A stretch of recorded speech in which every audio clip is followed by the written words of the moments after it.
Hey guys, tonight we wander barefoot through the damp caves and moonlit hillsides of ancient Greece, where the god of sleep somehow becomes more beloved than half the Olympians, despite spending most of his time avoiding attention like a tired cat under a couch.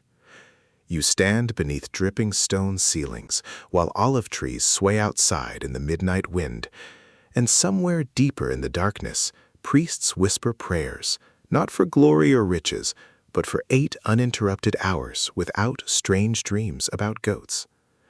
You probably won't survive this if you're the kind of person who drinks watered wine at sunset and then claims you're just resting your eyes beside an open brazier. Ancient Greece was not OSHA compliant. So, before you get comfortable, take a moment to like the video and subscribe, but only if you genuinely enjoy what I do here. And while you're settling in, go ahead and post your location and local time down in the comments. Somewhere out there, another sleepless traveler is listening too. Now, dim the lights, maybe turn on a fan for that soft background hum, and let's ease into tonight's journey together. You begin in Arcadia, far from the polished marble temples tourists imagine when they think about Greece. No shining Parthenon here, no dramatic staircase lined with columns.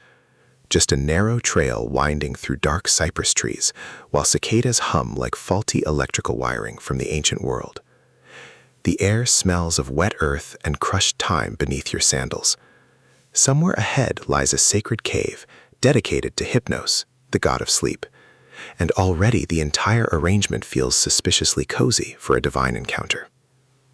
If you want to see more new videos, please like and subscribe to the channel. That is the first thing you notice about Hypnos. He does not demand spectacle.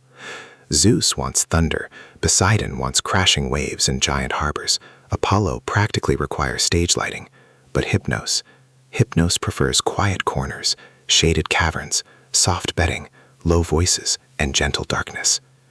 If the Olympians are celebrities arriving with fireworks and entourage music, Hypnos is the neighbor who politely asks whether you could stop vacuuming at midnight. The ancient Greeks genuinely associated sleep with caves and hidden places. Mainstream historians agree that many early cult sites connected to chthonic or underworld deities were located in grottos, springs, and underground chambers. Sleep itself felt mysterious enough to belong partly beneath the earth. Every night, consciousness disappeared, breathing slowed, dreams arrived from nowhere. People woke transformed, restored, or occasionally terrified. Naturally, they assumed something supernatural was happening. And honestly, if you had never heard of REM cycles or circadian rhythms, you probably would too. You duck beneath the cave entrance. The stone feels cool against your fingertips. Oil lamps flicker along the walls, their smoke curling upward like sleepy ghosts. The priests here do not shout. They barely speak above whispers. Even the rituals move slowly. One acolyte arranges folded cloths near the back wall with the seriousness of a modern hotel worker making the final bed at 2 a.m. before collapsing internally. There are no giant statues towering overhead. In fact, depictions of Hypnos were often surprisingly gentle. Ancient art sometimes showed him as a winged youth carrying poppies or pouring sleep from a horn. Soft imagery, dream imagery. The opposite of the muscle-bound heroic splashed across Greek pottery everywhere else. Hypnos is less, "Fear me, mortals," and more, "Please lower the lights." You settle onto a woven mat while nearby worshippers prepare for incubation rituals, sacred sleeping ceremonies meant to invite divine dreams.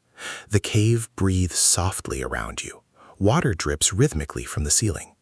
Outside, wind brushes through pine needles with the hush of distant waves. And here is where things become wonderfully strange. Some ancient writers claimed Hypnos lived near the river Lethe, the river of forgetfulness, in a dark land where sunlight never reached. According to myth, poppies and sleep-inducing herbs grew thick around the entrance. Birds supposedly quieted their songs there so nothing disturbed the god's rest, which honestly sounds less like a terrifying divine realm and more like the world's first luxury sleep retreat. Ancient Greece inventing blackout curtains before indoor plumbing. Priorities. You wander deeper into the cave and notice something else missing. Fear. Not entirely, of course. The Greeks feared many things: storms, famine, angry gods, public embarrassment at symposia after too much wine. But Hypnos inspired a different emotional atmosphere than Ares or Hades. Worshippers approached him carefully, almost tenderly. Sleep was vulnerable. You closed your eyes and trusted the world not to end without your permission. Historians still argue whether early Greek sleep rituals emerged mainly from religious devotion or from practical attempts to treat insomnia and anxiety. The line between medicine and spirituality barely existed in much of the ancient world anyway. If someone slept peacefully after visiting a sacred cave, did it matter whether the cure came from divine intervention or from finally spending one quiet night away from screaming neighbors and marketplace donkeys? The donkeys, by the way, never stopped screaming. Ancient cities were loud, incredibly loud. Athens especially. Metalworkers hammered bronze before sunrise, merchants shouted across crowded streets, dogs barked, drunks staggered home singing terrible poetry. Somewhere a philosopher explained the universe to trapped dinner guests who desperately wanted him to stop. Against that backdrop, Hypnos becomes less mysterious and more relatable. Of course people sought silent sanctuaries. You recline against the cave wall while priests burn herbs nearby. Lavender, sage, possibly something stronger that absolutely would not pass modern pharmaceutical regulations. The smoke curls lazily through the chamber. Someone murmurs a prayer asking Hypnos to unbind the mind from daytime burdens. A lovely phrase, honestly.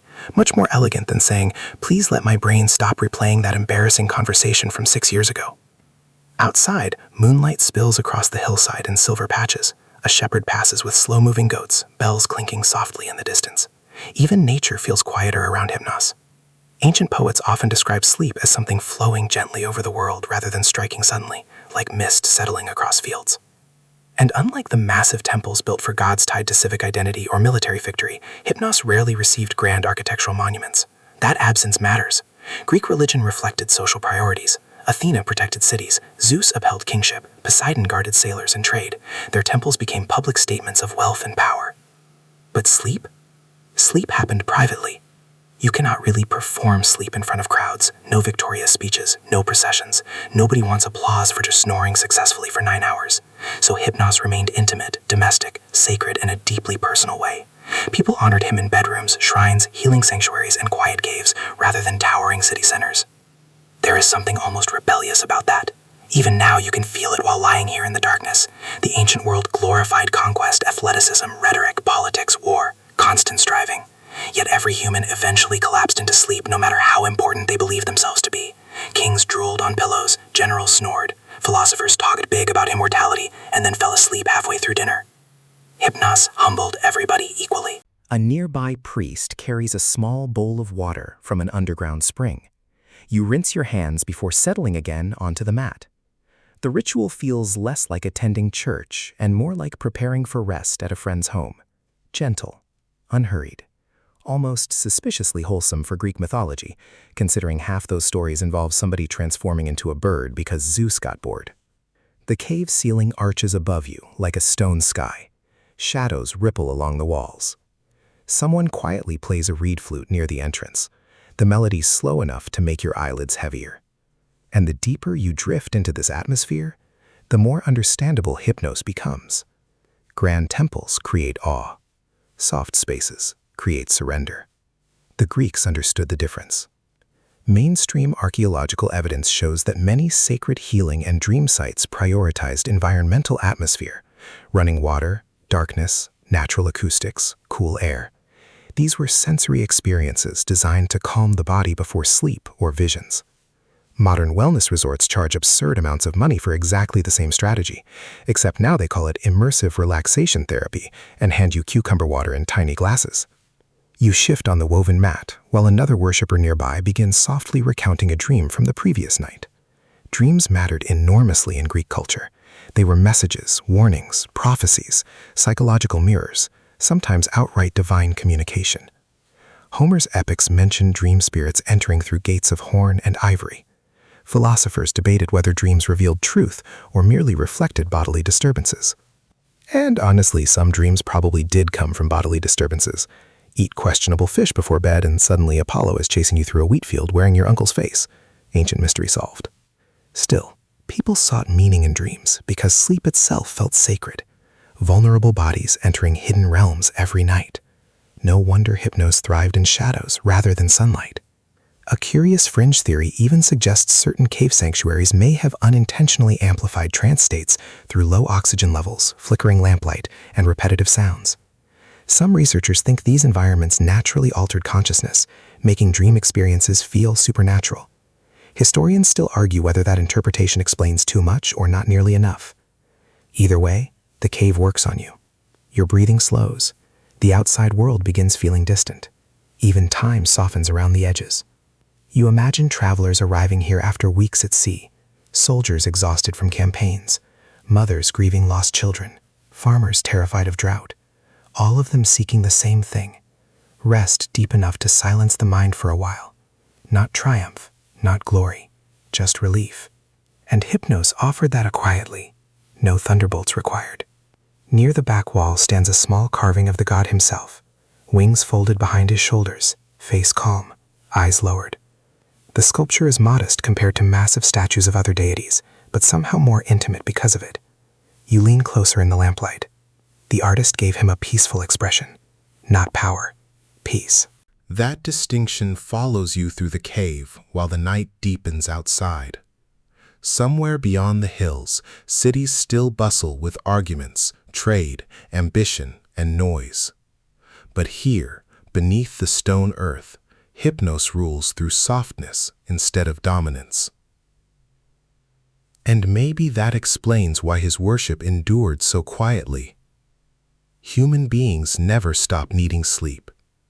Empires rise and collapse, philosophies evolve, languages disappear. Yet every person eventually searches for a cool pillow in the dark and hopes tomorrow feels lighter. The Greeks recognized that universal surrender and wrapped it in myth. They imagined a gentle god waiting in shaded caverns where rivers whispered and lamps flickered low. Not demanding worship, only rest. The flute melody grows slower now. Someone adjusts a blanket nearby.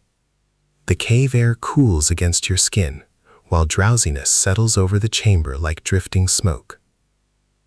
You listen to the steady rhythm of dripping water, and think about how strange it is that one of the oldest sacred experiences in human history might simply be this: a quiet room, a soft surface, darkness, and permission to finally let go. The cave remains cool and still around you, though the night outside has deepened into that strange hour where every sound feels farther away than it should. The flute has stopped. Even the dripping water seems softer now, as if the cave itself has decided everyone needs to settle down immediately before Hypnos files a formal complaint. You lie awake anyway, which, ironically, would make the ancient Greeks deeply nervous. Because to them, sleep was not merely rest. Sleep was a divine crossing point, a fragile state balanced somewhere between life and death. And the longer you spend inside this quiet sanctuary, the more you begin to understand why Hypnos came packaged with such unsettling relatives. The Greeks loved family trees in the same way modern streaming services love spin-offs. Every god had cousins, siblings, mysterious parentage, and at least one horrifying uncle lurking somewhere nearby. But Hypnos belongs to one of mythology's strangest households. His mother is Nyx, the primordial goddess of night herself. Not cozy night, not moonlit poetry and soft jazz. Nyx represents the ancient darkness before creation settled into order. Hesiod describes her as immensely powerful, so powerful that even Zeus supposedly treated her with caution. Imagine the king of the gods avoiding eye contact because somebody's mom walked into the room. That is Nyx. And Hypnos' twin brother? Thanatos. Death. Yes, sleep and death sharing a bedroom somewhere in cosmic darkness, while Nyx tells them to stop fighting and extinguish the torches before bed. Greek mythology occasionally feels less like sacred theology and more like an emotionally complicated family sitcom with supernatural consequences. Still, the symbolism mattered deeply.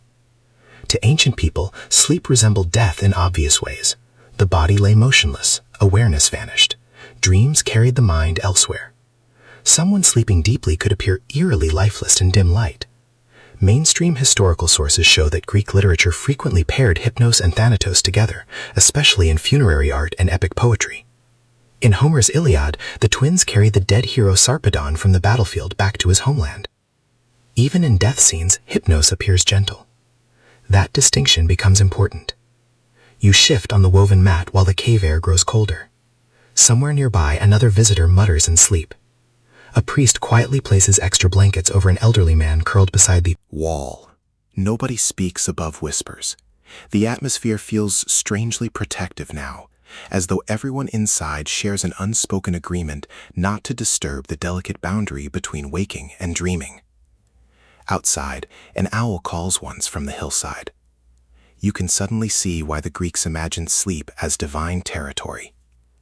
And honestly, if your nightly entertainment included oil lamps, endless superstition, and random wolves in nearby forests, bedtime probably did feel dramatic. Modern insomnia is staring at a glowing phone while wondering whether you sounded weird in an email. Ancient insomnia involved genuine concern that malevolent spirits might wander into your dreams because you accidentally insulted a river nymph 3 villages ago. Different eras, same anxiety. The mythology surrounding Hypnos grows stranger the deeper you follow it. Ancient writers sometimes described his home as a silent underworld cave where the sun never shone, near the river Lethe and close to the land of dreams. Poppies bloomed outside, the river murmured gently. No roosters crowed there, no dogs barked. Even leaves supposedly stayed motionless to preserve perfect stillness. Which, frankly, sounds incredible. You imagine arriving after weeks inside the chaos of Athens. No politicians arguing in the agora, no blacksmith hammering bronze before sunrise, no philosopher trapping you in a 4-hour conversation about whether chairs possess spiritual essence, just silence and blankets. The Greeks may have invented philosophy, but they also accidentally invented the fantasy of checking into an adults-only wellness spa. Historians still argue whether descriptions of Hypnos' realm reflected actual ritual spaces or purely symbolic literary imagery. Some scholars believe sacred sleep sanctuaries intentionally recreated cave-like conditions with darkness, flowing water, and hushed acoustics to imitate mythic geography. Others think poets simply used familiar natural landscapes to describe abstract states of consciousness. Either way, the emotional effect remains powerful. You feel it now while staring into the low firelight. Sleep feels ancient, older than cities, older than governments, older even than temples. That may explain why Hypnos rarely became the center of huge state-sponsored cults. Sleep belonged to everyone equally. Rich or poor, soldier or shepherd, eventually every body surrendered to exhaustion. And because sleep felt universal, its god remained oddly intimate despite his cosmic importance. There is another reason too. Public religion in Greece often celebrated visible power, victory, fertility, harvests, political unity. Grand temples served civic purposes as much as spiritual ones. But sleep happened in private spaces where people became vulnerable. Vulnerability rarely receives giant monuments. You watch a priest trim an oil lamp beside the wall. The flame flickers lower, throwing softer shadows across the cave ceiling. Nearby rests a carved relief showing Hypnos beside Nyx. Her dark cloak spreads like wings around the figures. Time has worn away parts of the stone, but the atmosphere survives intact. Tenderness, wrapped in darkness. The Greeks understood that sleep could comfort and frighten simultaneously.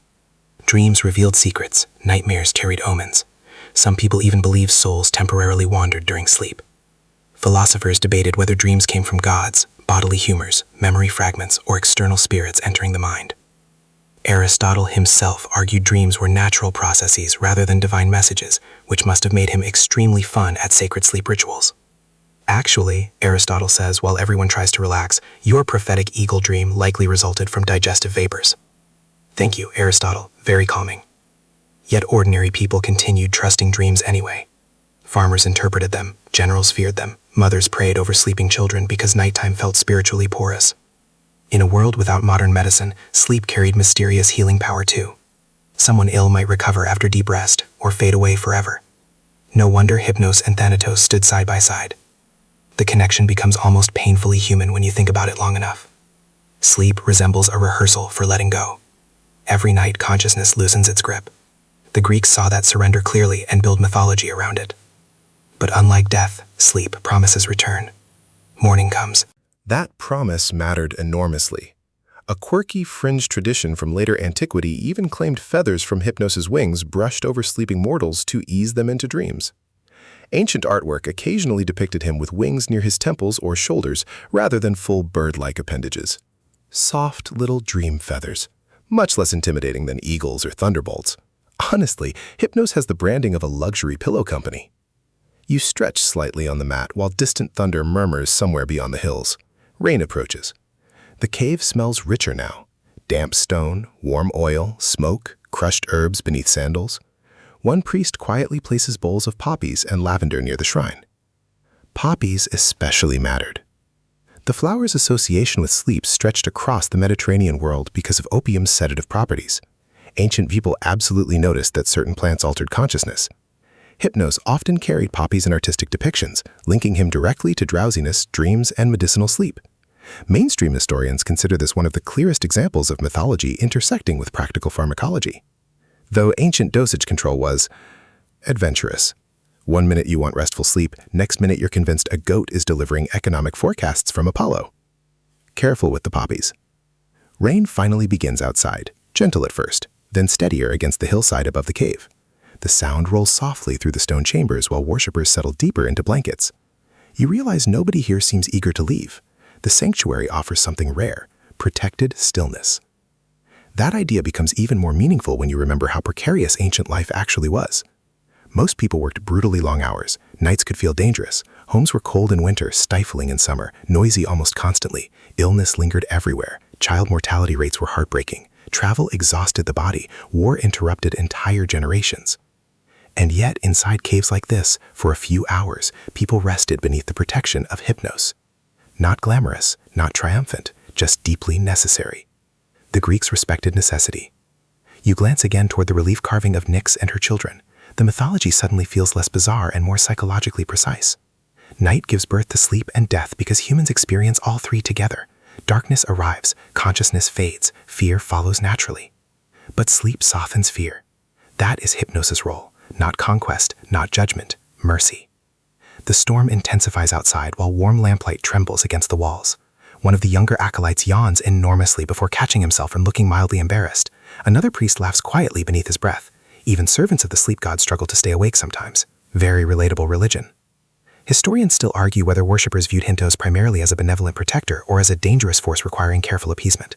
Some literary sources portray sleep as healing and restorative, while others describe overpowering magical slumber almost like enchantment or attack. Zeus himself occasionally manipulates Hypnos for divine schemes, including famously bribing him to put gods asleep during mythological conflicts. Poor Hypnos spends half of mythology reluctantly helping everyone commit questionable decisions. At one point, Hera persuades him to lull Zeus into sleep so she can interfere in the Trojan War, which means the literal god of sleep occasionally functions as cosmic melatonin for overworked deities. Somewhere on Olympus, there is basically a divine HR department exhausted by this nonsense. You pull the blanket tighter around your shoulders while the rain continues drumming softly overhead. Drowsiness finally begins pressing against your thoughts. The cave darkens further as more lamps burn low. And you understand now why Hypnos preferred soft spaces over towering temples. Sleep cannot be forced through spectacle. The body only rests when it feels safe enough to surrender. That truth shaped everything surrounding his worship. Quiet caves, dim lights, blankets, herbs, water, whispers. No massive crowds, no military parades, no blinding marble monuments. Just environments designed to ease frightened human minds toward stillness. Modern neuroscience would explain cortisol levels and nervous system regulation. The Greeks explained it through Hypnos. Honestly, both interpretations fit together surprisingly well. The storm begins moving farther into the mountains. Thunder fades into long, rolling echoes. Someone nearby sighs contentedly in sleep. Another worshiper murmurs fragments of a dream before settling again. You close your eyes at last. The woven mat feels softer now. The cave air cooler. The darkness gentler. And somewhere beyond waking thought, in those ancient imagined lands where rivers whisper and poppies bloom beneath eternal night, the household of Nyx waits quietly beside the edge of dreams. Not threatening, not demanding, only watching over the fragile mystery humans enter every single night, without ever fully understanding why. The rain finally fades sometime before dawn, leaving only the soft drip of water along the cave walls and the occasional rustle of blankets as sleeping bodies shift in the darkness. You hover in that half-awake state where dreams cling stubbornly to the edges of thought. And for a moment, you genuinely cannot remember whether you are a traveler in ancient Greece or simply a very tired person listening to somebody whisper about ancient Greece while wrapped in a blanket burrito. Honestly, Hypnos would approve either way. A pale stripe of morning light slowly creeps across the cave entrance, and the sanctuary begins waking in silence. No dramatic bells, no booming chants, just yawns, stretching limbs, and the deeply universal expression of people trying to remember where they left their sandals. One older man sits upright beside the wall and immediately begins describing a dream involving dolphins carrying figs through the sky. A priest nods with absolute seriousness, as though airborne fruit mammals are a perfectly reasonable divine message before breakfast. Ancient dream interpretation was wonderfully confident.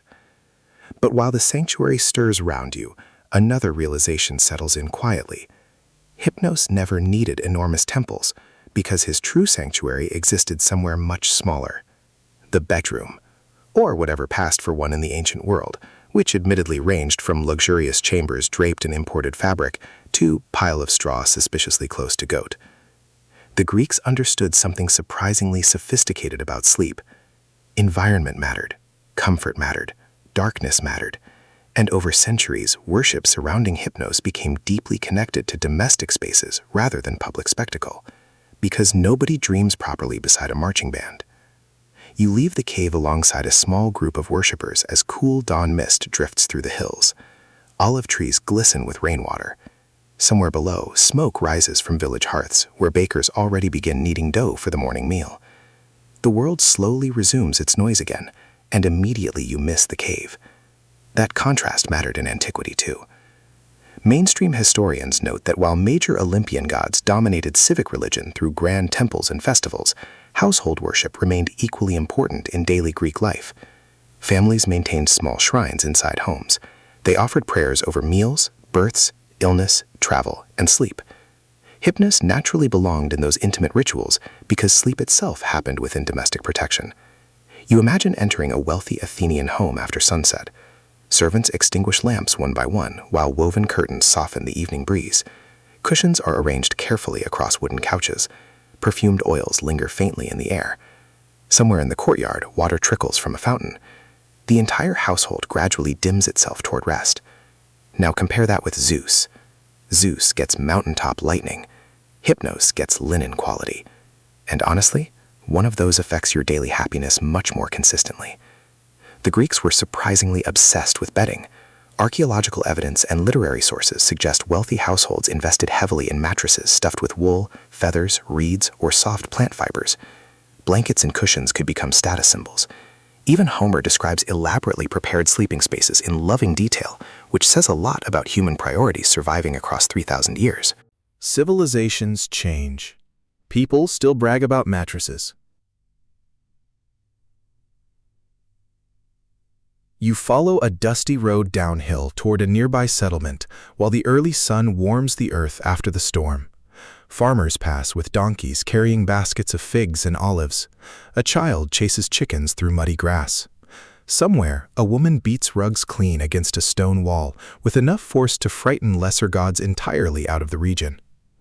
And all these ordinary lives orbit sleep. That is the remarkable thing. Grand temples celebrated exceptional moments, victories, festivals, sacrifices, coronations. But Hypnos ruled the invisible third of human existence spent unconscious.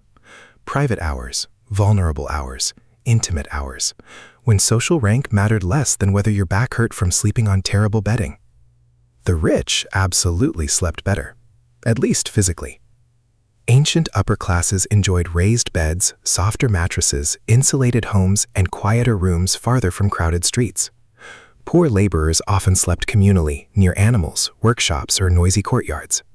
Historians still argue whether sleep quality significantly reinforced class divisions in antiquity, but honestly it feels obvious. Try discussing philosophy elegantly after 3 nights beside screaming livestock. Even Plato would become irritable. A breeze carries the scent of baking bread through the village as you wander past whitewashed homes. Doorways stand open to the morning air. Inside one small house, an old woman carefully shakes out bedding beneath the sunlight. The act feels almost sacred now that you understand Hypnos more clearly. Not worship through monuments, worship through preparation. Softness itself becomes ritual. There is something deeply human about that. Across cultures and centuries, people develop bedtime customs almost instinctively. Blankets tucked carefully, lamps dimmed, quiet conversations lowered to murmurs. The body learns safety through repeated signals. The Greeks transformed those signals into mythological language. Hypnos arrives gently. Hypnos prefers calm. Hypnos withdraws from chaos. A quirky fringe belief from later Greek folklore even claimed that certain pillows could preserve prophetic dreams longer into waking consciousness. Some people placed herbs or leaves beneath their bedding, hoping to invite clearer visions during sleep. Artemidorus, one of the ancient world's best-known dream interpreters, recorded bizarre examples of symbolic dream practices that today would probably make modern sleep researchers clutch stress balls in alarm. Still, the instinct behind them remains familiar. Humans want better sleep desperately. Some things never change. You stop beside a shaded courtyard where several travelers rest before continuing toward the coast. One sailor snores loudly against a sack of grain, while his companions argue over whether to wake him. The answer, naturally, is no. Nobody willingly angers a sleep-deprived sailor carrying a knife and unresolved emotional baggage from 6 months at sea.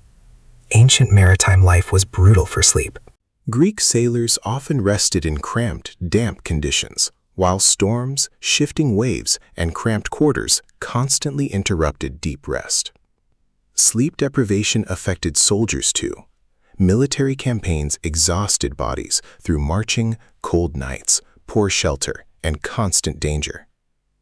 In literature, exhausted warriors frequently pray for restorative sleep as fervently as they pray for victory itself. Which makes perfect sense. A tired brain turns the entire world hostile. The Greeks noticed that long before neuroscience existed.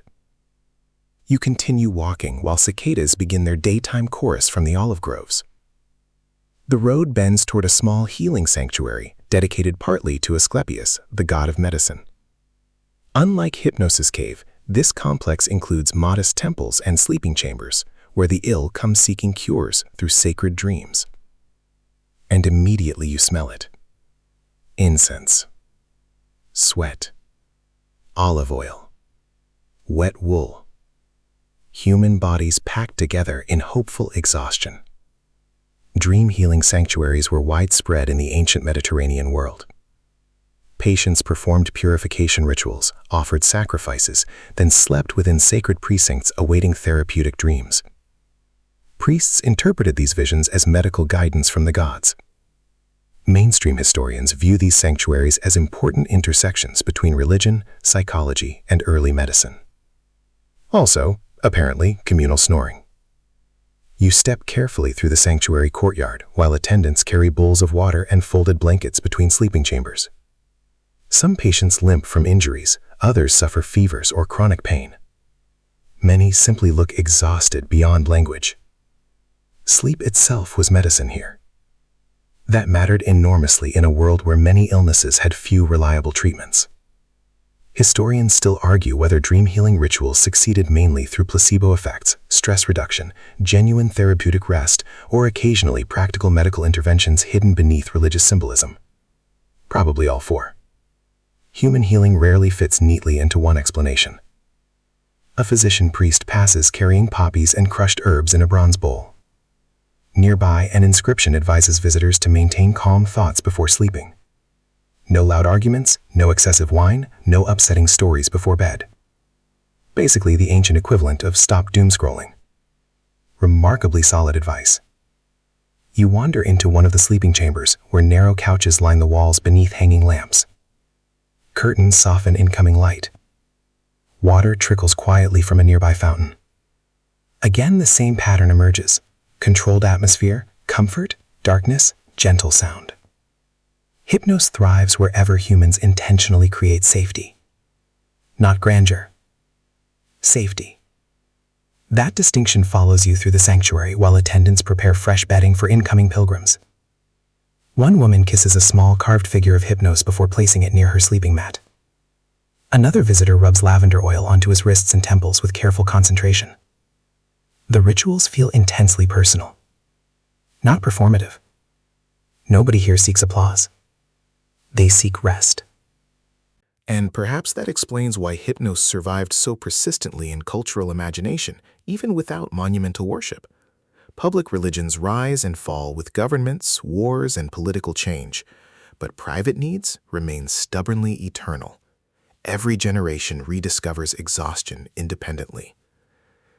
You sit beside the courtyard fountain while sunlight flickers through grapevines overhead. Somewhere nearby, two priests quietly debate dream symbolism involving snakes and seawater. One patient sleeps peacefully despite the daytime noise around him, his face finally unclenched after what was likely months of discomfort. The sight affects you unexpectedly, because beneath all the mythology, Hypnos represents one of humanity's simplest longings: relief. Relief from fear, relief from labor, relief from grief, relief from thought itself for a few blessed hours. No wonder giant marble temples always seemed slightly beside the point. You remember the cave from the night before, the cool air, dripping water, blankets gathered beneath dim lamps, no spectacle, just permission to let the nervous system loosen its grip. Modern sleep clinics and wellness industries now spend billions rediscovering principles ancient worshippers already understood intuitively. Lower the light, reduce noise, slow the mind, create softness. The Greeks encoded those truths into a winged god carrying poppies through silent darkness. Honestly, that may be more poetic than sleep science deserves. If you want to see more new videos, please like and subscribe to the channel. Afternoon heat begins settling over the sanctuary. Cicadas buzz louder now, almost hypnotically rhythmic. Some patients nap openly beneath shaded colonnades, while attendants move carefully between them. Nobody rushes, nobody shouts. Even the architecture encourages calm. A fringe archaeological theory suggests certain healing sanctuaries deliberately incorporated acoustics designed to soothe listeners through echoing water and low ambient sound. Historians still argue whether ancient builders consciously engineered such sensory effects, or whether modern researchers simply enjoy projecting spa culture onto old stone buildings. Either way, it works. You feel yourself growing drowsy again beside the fountain. The breeze softens. The sunlight warms your shoulders. Somewhere nearby, a priest quietly folds blankets for the evening rituals ahead. And as the sanctuary drifts through the lazy golden hours of afternoon, one truth becomes impossible to ignore. Hypnos never needed towering temples, because every peaceful room, every shaded courtyard, every carefully prepared bed already belonged to him. Not through conquest, through comfort. The afternoon heat settles over the healing sanctuary like a heavy linen sheet someone forgot to shake out, and you find yourself drifting in and out of attention while cicadas scream from the olive trees with the confidence of creatures that have never once considered insomnia a personal problem. Everything slows. Even thought feels like it's wading through warm honey. You lean against the stone rim of the fountain while water trickles endlessly into a shallow basin, and for a moment you catch yourself wondering whether Hypnos is still nearby or whether he has already slipped off somewhere quieter, annoyed that the world is still making too much noise after breakfast. Ancient writers sometimes described sleep as something that overtakes mortals, rather than something they actively do. That phrasing matters. You don't conquer sleep, you surrender to it. And in this sanctuary, surrender is practically the architectural theme. A priest passes carrying folded linens and muttering something about evening preparations. Another attendant adjusts a shaded canopy over a sleeping patient who has clearly decided the concept of midday is optional. Nearby, a man lies so still you briefly worry before noticing the slow rhythm of his breathing. Rest here is not symbolic. It is operational. Mainstream historians often point out that sanctuaries like this functioned as proto-medical institutions, blending ritual, psychology, and environmental design. But standing here, you realize that explanation feels too clinical for something so fundamentally human. Nobody is calculating neurotransmitters in the shade. They are just trying to stop hurting for a while. And Hypnos, strangely enough, fits that role perfectly, not as a thunderous authority, but as permission. You watch a young woman carefully place a small offering beside a carved image of Hypnos near the colonnade.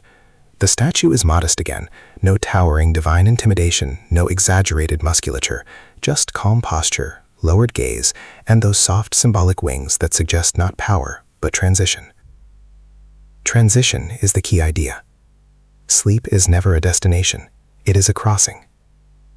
Across the courtyard, two priests argue quietly about dream symbolism involving serpents wrapped around a staff. One insists it signals healing, another suggests warning, and a third mutters that every dream ever recorded seems to involve either snakes or badly timed falling. Historians still argue whether ancient dream interpretation was systematic proto-psychology or simply humans confidently assigning meaning to randomness because uncertainty is uncomfortable. Honestly, both seem accurate. You stretch your legs and stand, walking slowly along a shaded path leading deeper into the sanctuary. The architecture subtly shifts here. Less open courtyard, more enclosed corridors lined with sleeping chambers. The air becomes cooler, thicker with the scent of crushed herbs and burning resin. Lavender. Poppy. Something faintly bitter that makes your eyelids heavier without asking permission. A side chamber opens into view where several visitors lie on narrow couches arranged in neat rows. Each one is wrapped in wool blankets despite the warmth of the day, as though their bodies are negotiating with sleep itself. A priest moves quietly between them, adjusting cloths, checking breathing, whispering brief prayers. It feels almost like a hospital ward built by someone who believed rest itself was the primary medicine, which in many cases it was. In the ancient world, recovery often depended on rest more than intervention. Without modern pharmaceuticals or surgical precision, the body's natural healing processes carried enormous weight. Sleep, therefore, was not leisure, it was survival strategy. You pause at the threshold of the chamber, watching a man twitch slightly and dream. His lips move silently, forming words that never quite reach waking language. Somewhere in mythology, that liminal space is exactly where Hypnos operates, between articulation and silence, memory and forgetting, presence and absence. The Greeks did not think of sleep as empty. They thought of it as inhabited. You continue down the corridor until you reach a small side alcove where water flows through carved stone channels. The sound is steady, rhythmic, almost hypnotic in its predictability. A priest sits nearby, dipping cloths into the stream, wringing them out carefully before laying them across the foreheads of sleeping patients in the adjacent room. Cool water, dark rooms, soft sound. Everything here is designed to lower the body's resistance to surrender. A quirky fragment from later antiquity even suggested that certain sanctuaries used rhythmic chanting or low-toned humming to encourage sleep onset. Modern researchers would probably label this auditory entrainment, but the ancient version was simpler. Humans calming other humans through shared presence. No apps, no algorithms, just breath and voice and patience. You glance toward a carved relief along the corridor wall. It shows Hypnos again, this time alongside a reclining figure believed to represent a dreaming mortal. Above them, faintly worn, are poppy motifs and stylized wings. Time has softened the stone, but the message remains unmistakable. Sleep is not absence of experience, it is transformation of it. Historians still argue whether such imagery reflects theological belief in literal divine intervention during sleep or metaphorical representation of psychological states. But standing here, surrounded by the smell of herbs and the sound of slow breathing, the distinction feels strangely irrelevant. Because the effect is real, you feel it yourself. A heaviness behind the eyes. A softening of attention. The gentle collapse of urgency. Outside, the sun shifts lower, casting long shadows through the colonnade. The sanctuary begins transitioning toward evening routines. Lamps are checked. Blankets refolded. Herbal bowls refreshed. The entire place operates like a machine designed not for productivity, but for decompression. You think about grand temples again, the towering structures of Zeus, Athena, Apollo. Places built to impress, to intimidate, to declare presence. And then you look at this place, where nothing is trying to impress anyone at all. Instead, everything is trying to make you stop fighting your own body. A small group of travelers arrives through the gate, clearly exhausted from road travel. Dust coats their sandals. Their shoulders sag in that universal posture of people who have been awake too long. Without ceremony, attendants guide them toward resting chambers. No speeches. No rituals beyond quiet preparation. Just beds waiting. It strikes you how democratic exhaustion is. Kings, merchants, soldiers, shepherds all arrive at the same threshold eventually.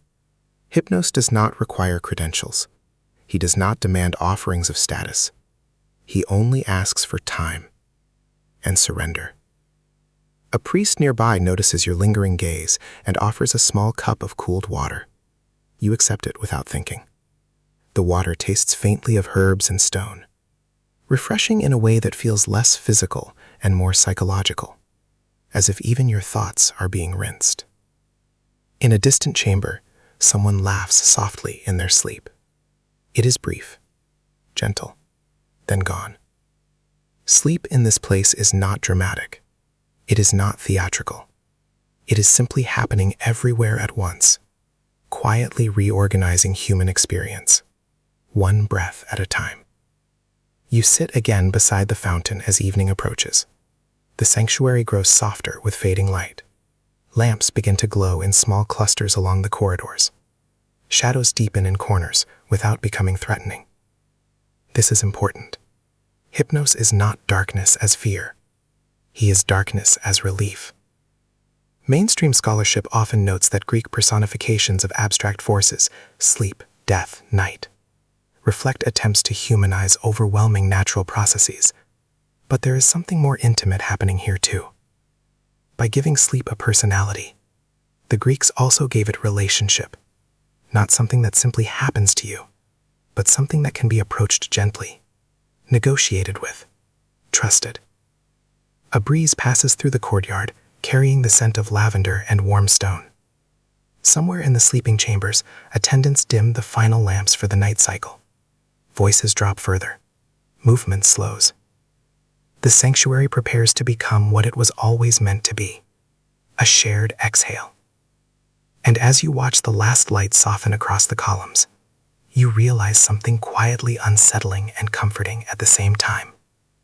Hypnos never ruled through fear. He ruled through inevitability. Because eventually, every body stops resisting.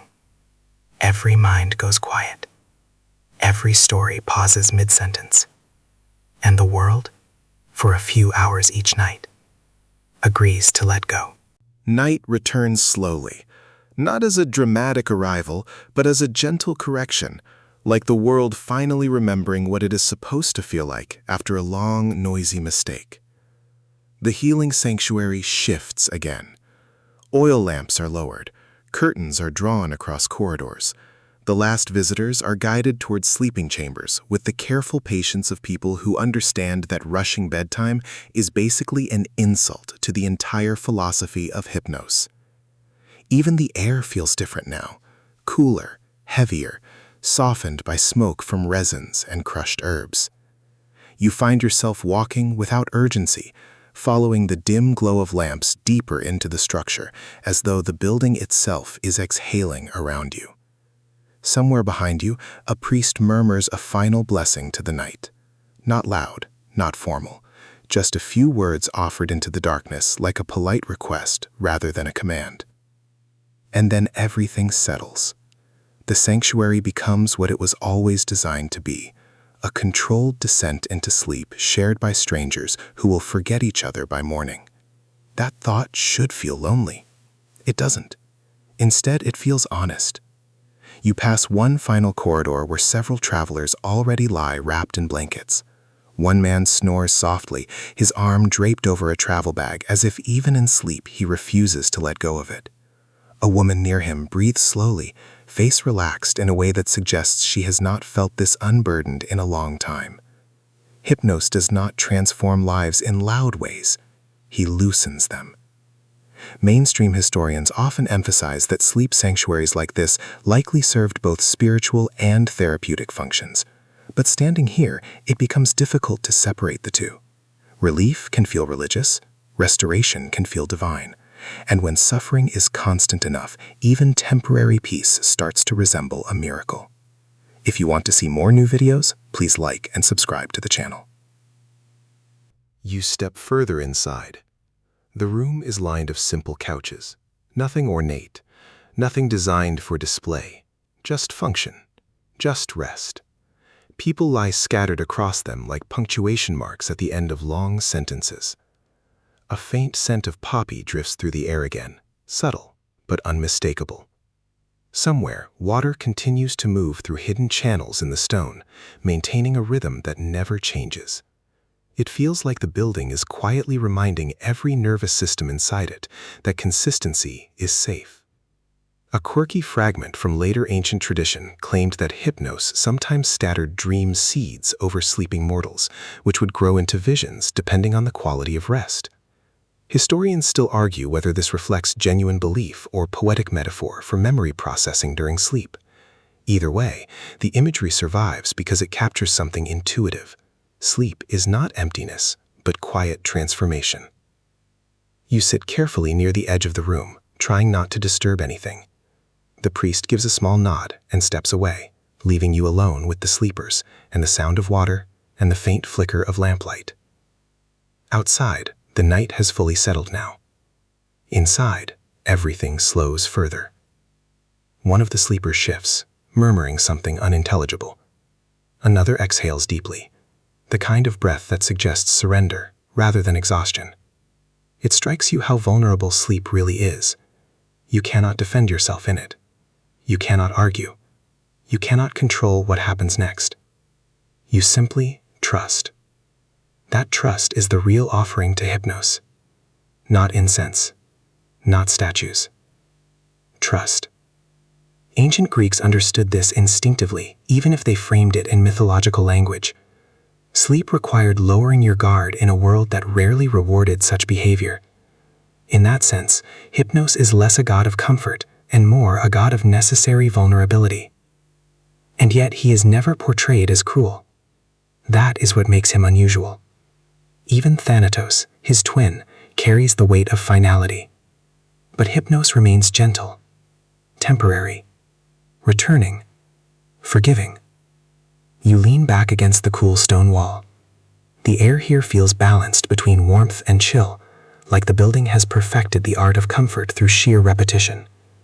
You notice your thoughts slowing again, becoming less structured, more fluid. A voice in the back of your mind tries to continue narrating. It fails halfway through a sentence. Outside mythology, sleep science would later describe this as the gradual disengagement of executive function, but here it feels more like being gently set down somewhere safe after a long journey. The priest reappears briefly, placing a final folded blanket near the entrance. He pauses, glances around the room, then extinguishes the last remaining lamp. Darkness arrives without force, just absence of resistance. And in that absence, everything softens.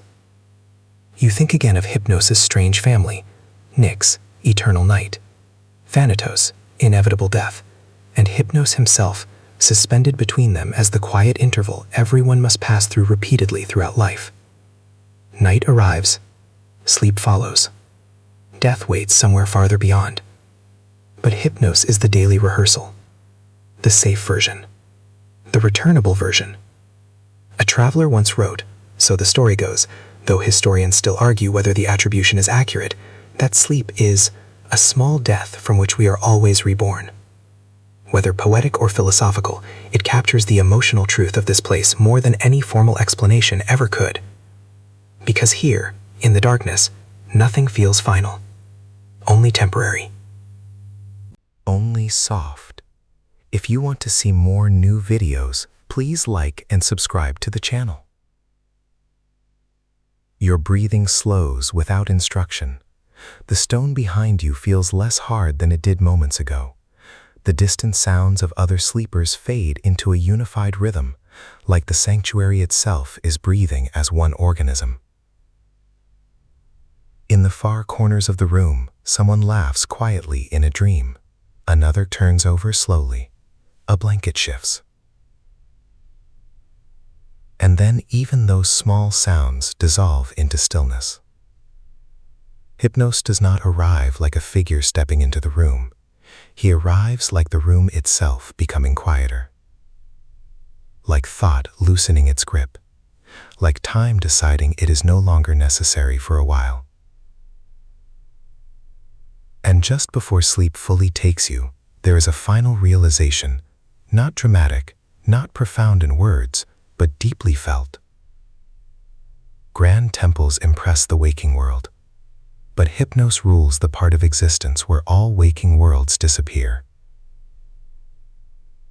The darkness that settles after everything else is not empty, it's full in a different way, like a room that has finally stopped being asked questions. The sanctuary no longer feels like a place you're moving through, but something that is gently holding you in place, allowing every thought to slow until it no longer feels necessary to finish itself. Breathing becomes the only thing that still has structure, in and out. Not measured, not controlled, just happening the way rivers happen when nobody is watching closely enough to name their direction. Somewhere far off, a final lamp is extinguished, and even that small gesture feels like the world agreeing to soften its edges. Hypnos, in this final quiet, is no longer a figure you imagine in caves or carvings. He is not wings or poppies or myth. He is the moment your shoulders drop without permission. The pause between two sentences you didn't realize you were holding. The gentle erosion of tension you forgot you were carrying. Ancient voices, historians still argue, poets still reinterpret, but none of that reach you here. It all becomes distant noise, like a shoreline heard through deep water. What remains is simpler. Heaviness in the eyelids, warmth in the body, the slow dissolving of distance between thought and dream. Even time seems to lose its need to move forward. It stops insisting, it waits instead. And as sleep finally arrives, not as an event, but as a soft fading, you are no longer observing Hypnos. You are within what he represents, that quiet surrender shared by every person who has ever closed their eyes and trusted the dark to be kind. Nothing more is required. Nothing more is asked. Only this gentle letting go.